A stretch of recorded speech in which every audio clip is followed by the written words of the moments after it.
Hello everyone and welcome to ovesen.net, Arctic Computers. In this video I'm gonna take a look at this Sinclair ZX Spectrum again. It has been featured a couple of times before, but before that I'm gonna talk about my name change.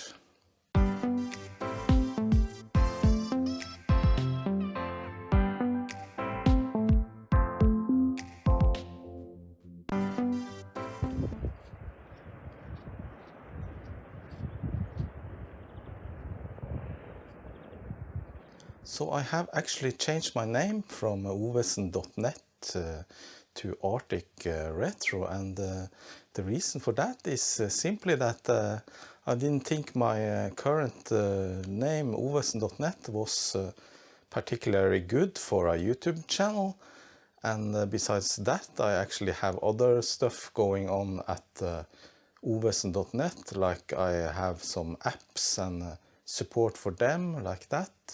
So what is Arctic Retro then? Well, it's because I live just above the Arctic Circle in the northern part of Norway, and I thought that would be a good name.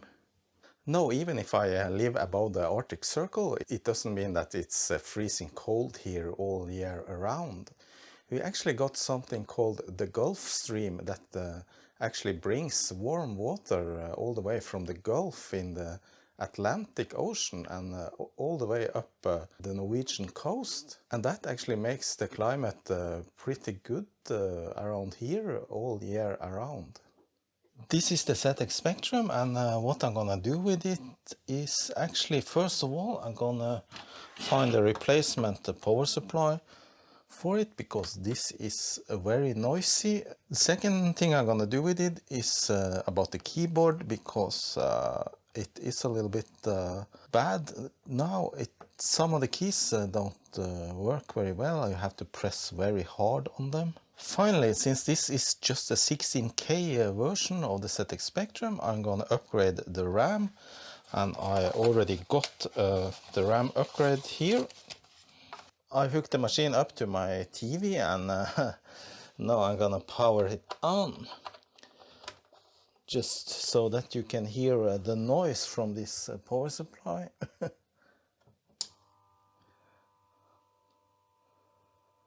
Yeah, it sounds like a power plant. So I don't know how well this comes out to the video, but probably you can hear the humming. But luckily this is 9 volts DC output, so it's fairly a common voltage, so it should be easy to find a replacement, and a cheap one as well. Incredibly noisy. Well, I got a new one here, and this should be 9 volts DC. So one thing we need to make sure is that we have the same polarity, and just to make sure, I'm gonna measure and see.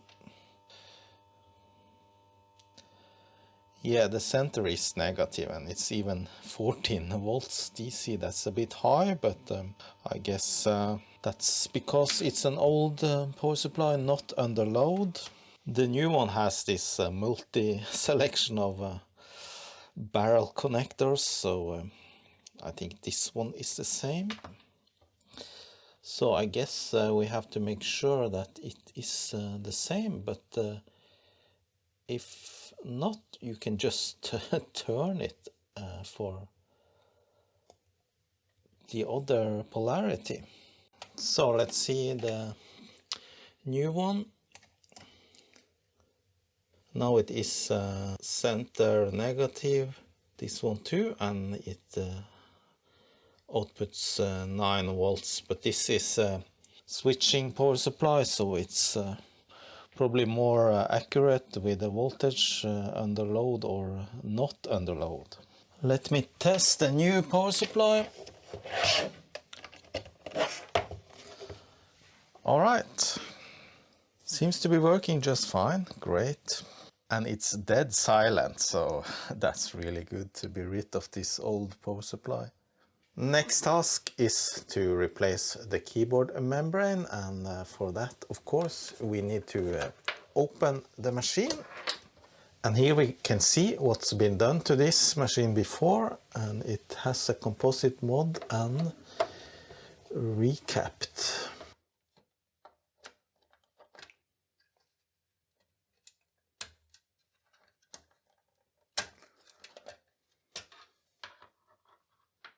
So what's a little bit tricky with replacing the keyboard membrane is that you have to remove this keyboard plate, and it is glued down to the machine, and I actually now regret that I didn't order a new face plate, but I think I'll try and loosen it and then reuse it again.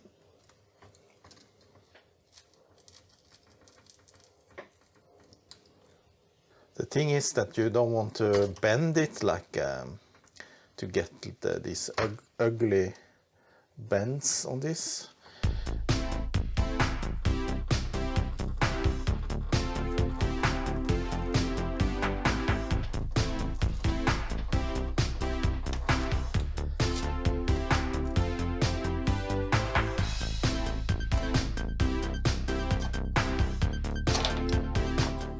So I think it's quite loose now.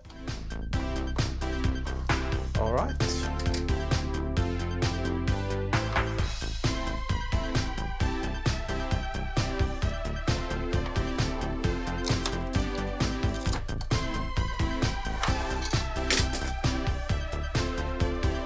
So that's it, and now we just need to remove the glue residues and find some new glue. And this is the rubbery keyboard, which is okay. It's full of dust and dirt, so needs to be cleaned. And there is the keyboard membrane. That needs to go.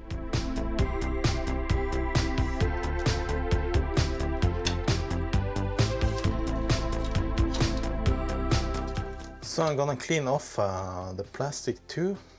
Remove any glue and dirt.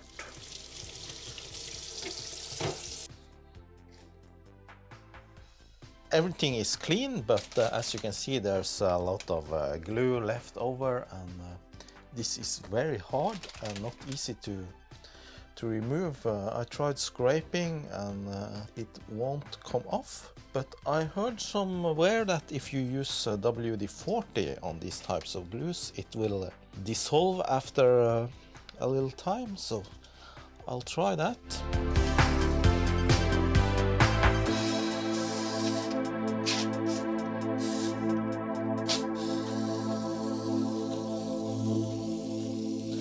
Alright, that should do it. Maybe I exaggerated a little bit here, but we'll see. It's gone a couple of minutes, and yeah, the glue seems to have become loose, but it's still quite sticky, so I need to use some elbow grease on this, obviously.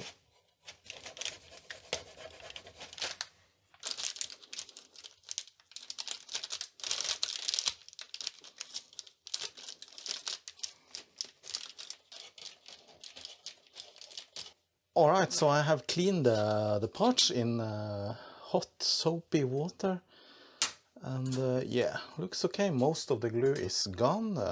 If there's anything left, I don't think it matters. Just gonna clean a little bit more with some isopropanol, and yeah, that should take care of the rest. This was the old membrane, and it actually doesn't look damaged or anything, but anyway, this is the new one, and yeah, hopefully this is better.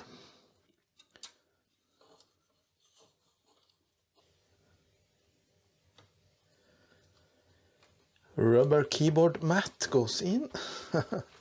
For the glue, I'm gonna use a little bit of this double-sided tape, and it's very sticky. It's almost impossible to to even cut it, so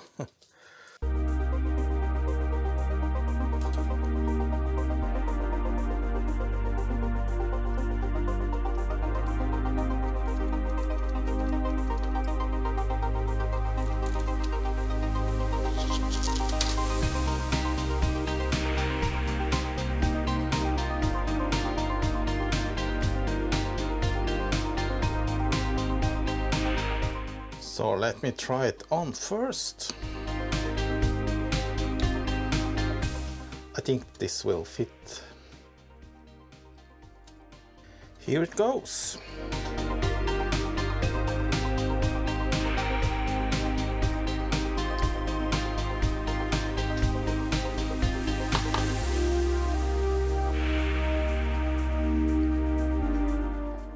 Alright, that sits very well. Just use a little bit of isopropanol between here, so a little bit of glue sticking up. So this sits very good, so I'm actually pleased with this. It's time to do the RAM upgrade, and that should be pretty straightforward. There are already sockets for all the 8 RAM chips, and also sockets for the logic chips that you need. The only thing you need to be aware of when you upgrade the Spectrum RAM is that you need to know what issue the board is, and this is issue 3. It's printed here, and that has to do with the layout of the board and some jumper links that you might need to solder or not. So I'm removing the heatsink so I can get access.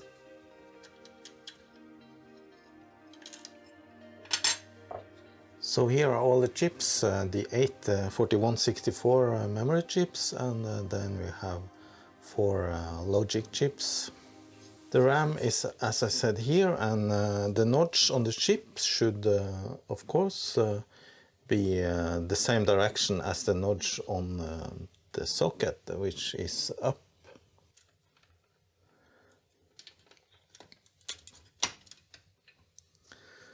So just push them gently down the socket and see that you do it correctly, not like I did here. I just missed by 1 pin.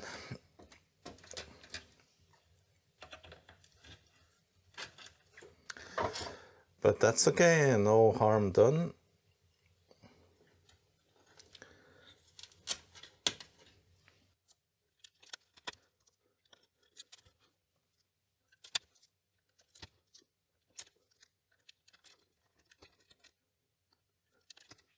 Then you have these logic chips, and I start with 7400, which is this one, and this should go into the socket marked IC24. IC24 is this one.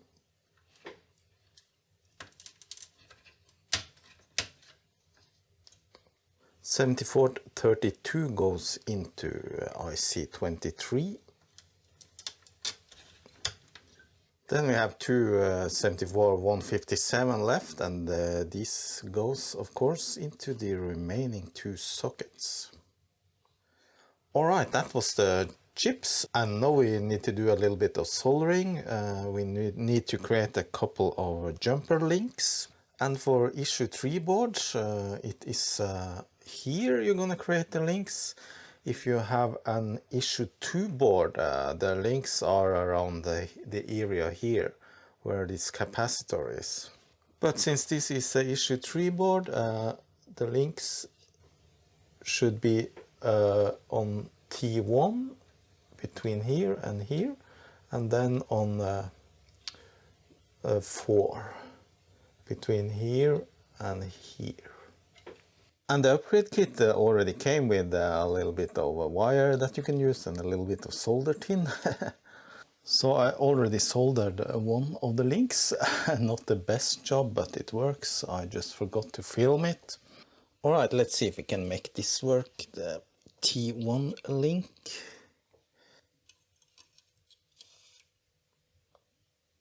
Then cut it to length.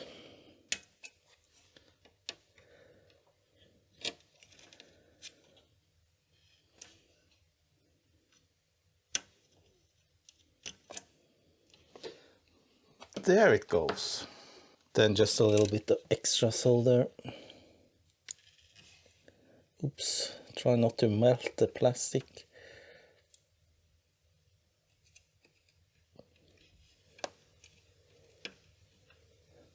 That's it.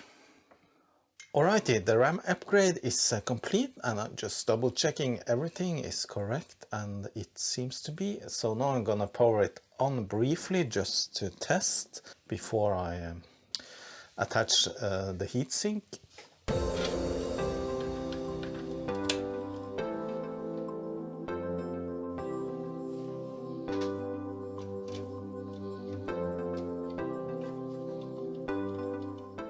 Then the keyboard goes in with the new membrane.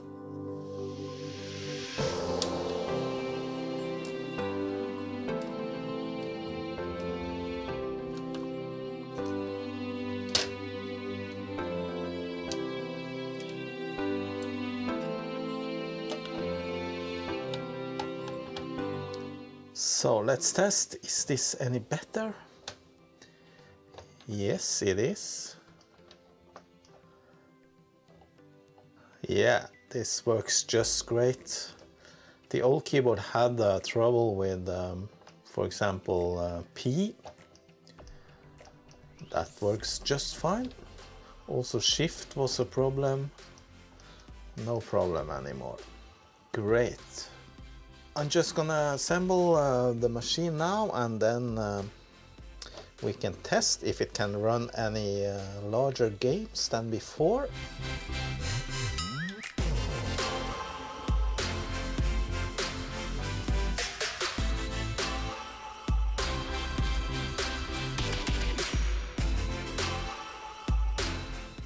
Let's try and load some games, and I'm gonna use my TZX Duino, as it's called, which I built a couple of videos ago. And one of the games I tried then was Cauldron, which could not be loaded, of course, because it was not enough RAM on this machine. So I'm gonna try this now. So let's see.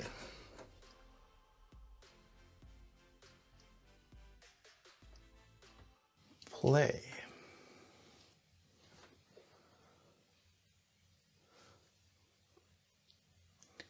Cauldron is loading. Last time I tried with only 16K of RAM, it did the complete loading, but it could not start. So yeah, let's see what's the difference this time.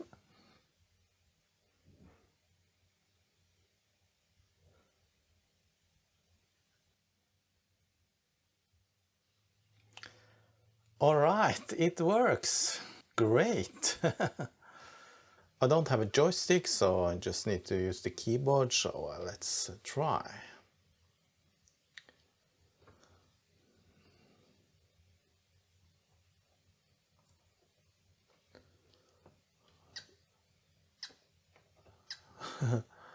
How do you fly?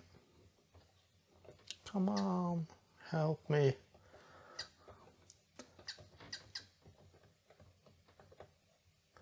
Okay, V is shooting, C and C is up.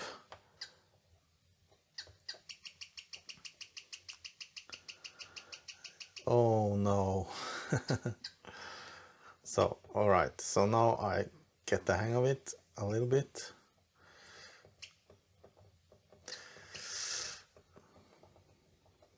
I need more practice on this.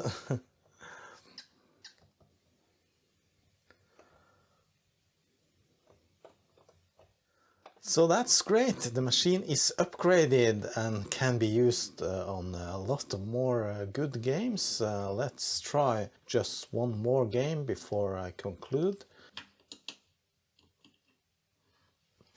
This should also be a classic game. Bomb Jack.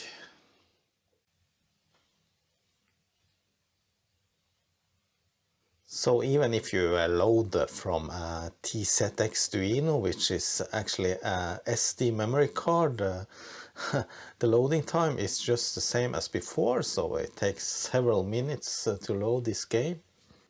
And that's of course because the data on the memory card is converted into audio, so that's not any quicker than before. Hey, Bomb Jack! So, how do we play? What keys? All right.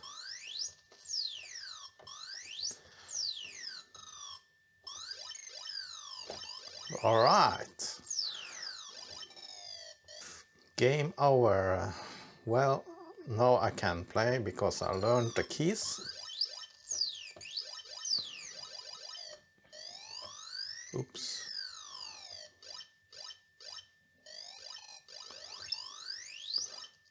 Nah, damn.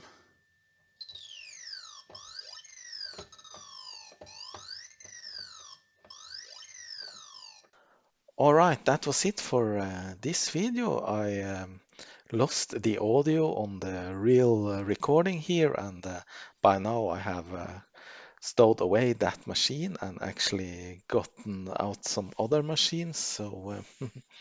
So what I was probably saying here is that I hope you enjoyed this video, and if you want to subscribe or like, I really appreciate it because it really helps the channel. And also I want to thank my Patreons for the support. That's really helpful. Alrighty then, thanks for watching and see you next time. Bye bye.